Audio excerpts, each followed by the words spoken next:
আজকে একটু কাজের থ্রু যাবো ফুলিয়াতে, আমি আর আমার একটা ভাই। তো সাইকেল নিয়ে অফরোডিং করতে করতে আমরা যাচ্ছি এখন স্টেশনে। সাইকেল গ্যারেজ করে প্ল্যাটফর্মে চলে এসেছি টিকিট কাটতে যাওয়ার জন্য। টিকিট কেটে এসে ওয়েট করছি ট্রেনের জন্য। অনেকক্ষণ আগে যাওয়ার কারণে বসেছিলাম, তারপরে ট্রেনটা আসলো। আর ট্রেনে তেমন একটা খুব ভিড় ছিল না, ট্রেনটা ফাঁকাই ছিল। আর ট্রেন যতই ফাঁকা থাকুক গেটে দাঁড়িয়ে হাওয়া খেতে খেতে যাওয়ার একটা মজাই আলাদা। তারপরে কালীনারায়ণপুর স্টেশন চলে এসছে, তো এখানে এখন আমরা নামবো। তারপরে নেমে লাইন ক্রস করছি, এখন আমরা যাবো হচ্ছে 3 নম্বর প্ল্যাটফর্মে শান্তিপুরের ট্রেন ধরবো। শান্তিপুরের ট্রেনটা অনেক লেট থাকার কারণে আমরা চলে গেলাম পানিফল চাষ দেখতে। তো এখানে পানিফলের চাষ হয়, আর আমি একা আসিনি, আমার সাথে আমার একটা ভাইও এসছে। তো এটা হচ্ছে লোকেশন, এই জায়গাটা খুব ভালো লাগে।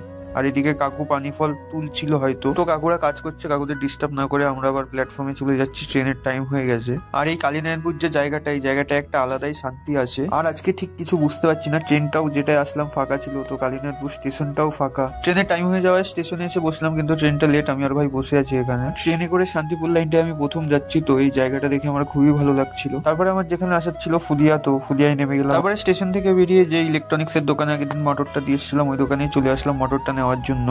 তারপরে ওখান থেকে মোটরটা নিয়ে আমাদের কাজ কমপ্লিট হয়ে যাওয়ার পর আমরা এবার বাড়ির দিকে আসছি। বাই।